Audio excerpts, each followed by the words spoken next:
Hi friends, Srisailam వెళ్ళడానికి మా ప్రయాణం సిద్ధమవుతుందండి. మేమైతే హైదరాబాద్ నుంచి అయితే శ్రీశైలం జర్నీ అయితే కొనసాగిస్తున్నాము. మేము ప్రజెంట్ అయితే ఎంజీబీఎస్ బస్ స్టాప్ నుంచి అయితే ఉన్నాయండి. ప్రతి అరగంటకు ఒకసారి అయితే బస్సులు అయితే అవైలబుల్గా ఉంటాయండి.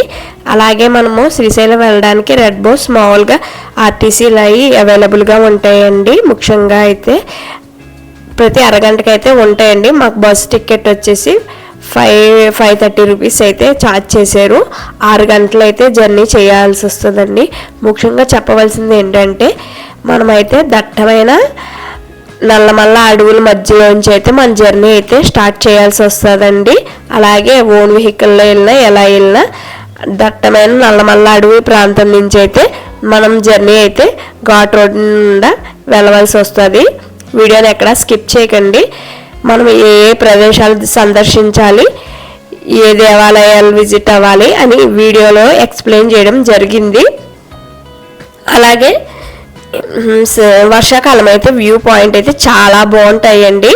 శ్రీశైలం డ్యామ్ కూడా చూపిస్తాను. మీరు శ్రీశైలం పగల జర్నీ బాగుంటుందండి. వ్యూ అయ్యి ఎంజాయ్ చేయొచ్చు. అలాగే నైట్ ప్రయాణం చేసే వాళ్ళైతే అక్కడ మనకి చెక్ పోస్టులు ఉంటాయి. మన్నూరు చెక్ పోస్ట్ దగ్గర ఆపేస్తారండి. నైట్ 9 to 6 అండి. బస్ వాళ్ళు దానికి అనుగుణంగానే బస్సులు అయితే నడుపుతారండి. మామూలుగా ఓన్ వెహికల్లో వచ్చిన వాళ్ళు అయితే వాళ్ళు అక్కడ అయితే ఆగిపోవాలి. ఇది తెలుసుకోండి. ముఖ్యంగా నైట్ ప్రయాణం చేసేవాళ్ళు 9 లోపలే శ్రీశైలం చేరుకునేలా ప్లాన్ చేసుకోండి. ఇప్పుడు వాటర్ శీతాకాలం కాబట్టి వర్షాకాలంలో వాటర్ చాలా ఎంజాయ్ చేయడానికి బాగుంటుంది. నేచురల్ లవర్స్ ఎవరున్నా ఎక్కువ డే టైం జర్నీ చేయడానికి ప్రిఫర్ చేయండి. వ్యూ పాయింట్ అయ్యి చాలా అందంగా ఉంటాయండి. ఏదో ఆర్కిటెక్చర్ డిజైన్ చేసినట్టయితే ఉంటుంది. నేచర్ ఈజ్ బ్యూటీ కదండి. ఇక్కడ మనం డ్యామ్లో వాటర్ కూడా చూసుకోవచ్చు. చాలా తక్కువగా ఉంది. ఒక దారంటానే వాటర్ అయితే ప్రవహిస్తుంది. మీరు కూడా చూడండి విజువల్స్. ఇంకైతే మనమైతే శ్రీశైలం అయితే చేరుకున్నామండి. మేము ఎప్పటి నుంచో వెళ్ళాలనుకుంటున్నాం కానీ టెంపుల్కి కుదరలేదు మాకు. ఇప్పుడండి సడన్గా అప్పటికప్పుడు జర్నీ అయితే స్టార్ట్ చేసాం. మేమైతే మీరు కూడా మేము ఎక్కడ స్టే చేసామో అన్ని వీడియోలో వివరంగా చెప్తాం. ఫస్ట్ అయితే మేమైతే కళ్యాణ కట్టకి అయితే వచ్చేసి మా పిల్లలకైతే మొక్కు ఉందండి. వాళ్ళకి తలనీలాలు సమర్పించేసాము. ఇక్కడ ఒక బోర్డు కనిపించిందండి. ఎప్పుడు ఏమేమి ఇన్ఫర్మేషన్ మీకు యూజ్ అవుతుందో మీరు కూడా చూడండి.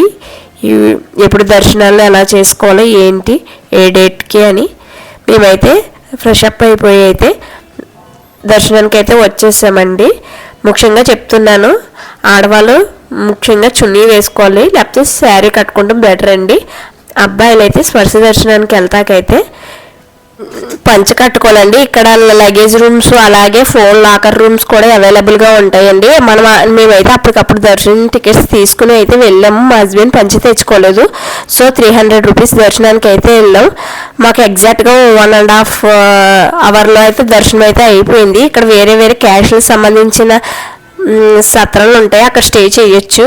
మేమైతే ఇప్పుడైతే ఆటో కట్టించేసుకున్నామండి 600. అక్కడ జీప్స్ కూడా ఉంటాయి, మనం మాట్లాడుకోవచ్చు. ఫస్ట్ అయితే మేమైతే సాక్షి గణపతి టెంపుల్కి అయితే విజిట్ అయ్యాం. సాక్షి గణపతి టెంపుల్ అండి. మనం శ్రీశైలం వచ్చినట్టు సాక్షి గణపతి టెంపుల్ అంటే ఆయన సాక్ష్యం రాసుకుంటారంట వీళ్ళు శ్రీశైలం వచ్చారని. అందుకే అక్కడ శ్రీశైలంలో సాక్షి గణపతి టెంపుల్ పేరు సాక్షి గణపతిగా పిలువబడుతుంది. మేము వెళ్ళినప్పుడు క్రౌడ్ అయితే తక్కువగానే ఉన్నారండి. మాకు దర్శనం కూడా వెంటనే ఫ్రాక్షన్ ఆఫ్ సెకండ్స్లో అయిపోయింది. మీరు కూడా ఆలయం ఎలా ఉందో చూడండి. ఇవన్నీ మనకి మార్గ మధ్యంలోనే ఉంటాయండి. మేమైతే ప్రజెంట్ ఇప్పుడైతే అటకేశ్వరం వచ్చేసామండి. ఒక కుమారత్న అంటండి కొండలమ్మి అక్కడ శ్రీశైలం వచ్చి సందర్శకులకు అన్నప్రసాదాలు పెట్టేవారంటండి. అతని పేరు ప్రతిష్టల వల్ల ఆ ఊరి జనం సహించకుండా అతనికైతే కుండలని పగలగొట్టి ఆదాయం లేకుండా చేశారు. ఆయన అయితే భోజనం పెట్టలేదని చాలా బాధగా ఉంటే అప్పుడు మనకి శివుడు అంటండి ప్రత్యక్షమయ్యి కన్నీళ్ళు పెట్టుకుంటే శివుడు అటుకిలో అక్కడ శివుడు ఉన్నారంటండి. శ్రీ లలితాదేవి శక్తిపీఠం అండి. అష్టామహాదేవి శక్తిపీఠంలో లలితాదేవి శక్తిపీఠం ఒకటండి. పిల్లలు ఎవరితోనైనా వెళ్ళినప్పుడు అండి చేతిలో ఎటువంటి స్నాక్స్ లేకుండా వెళ్ళండి, ఎందుకంటే అక్కడ చాలా కోతులు ఉన్నాయి, జాగ్రత్త. మేమైతే పాలధార పంచదారకైతే వచ్చేసాం. ఇది శ్రీశైలం నుంచి 2.5 కిలోమీటర్లు అండి. 147 మెట్లు ఉంటాయండి. పక్కన అయితే మనకి స్టెప్స్, కొండరాతి స్టెప్స్ అండి, అటు ఇటు ఉంటాయి. పక్కన అయితే మనకి చాలా వనమూలికలు అక్కడ అడవిలో లభించేవన్నీ అమ్ముతారండి. మనకు తెలుసుంటే మనం కొనుక్కోవచ్చండి. వనమూలికలు, రుద్రాక్షలు అన్నీ అమ్ముతారు, మనకు కావాలితే కొనుక్కోవచ్చు. పంచము అంటే 5. ఈ దారి ఎక్కడి నుంచి ఎప్పుడు వస్తుందో ఎవరికి తెలియదండి. 365 days అయితే నీరు తీయగా ఉండండి. అది ఇక్కడైతే మనం ఈ దారికి అసలు ఎక్కడ ఎండింగ్ స్టార్టింగ్ పాయింట్ కూడా తెలియదు.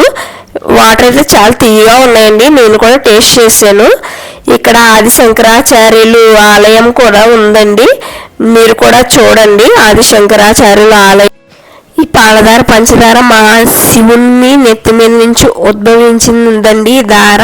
అందుకే ఎప్పుడు మనకు 365 days నీరైతే ప్రవహిస్తుందండి, మనము ఇక్కడ చూడవచ్చు.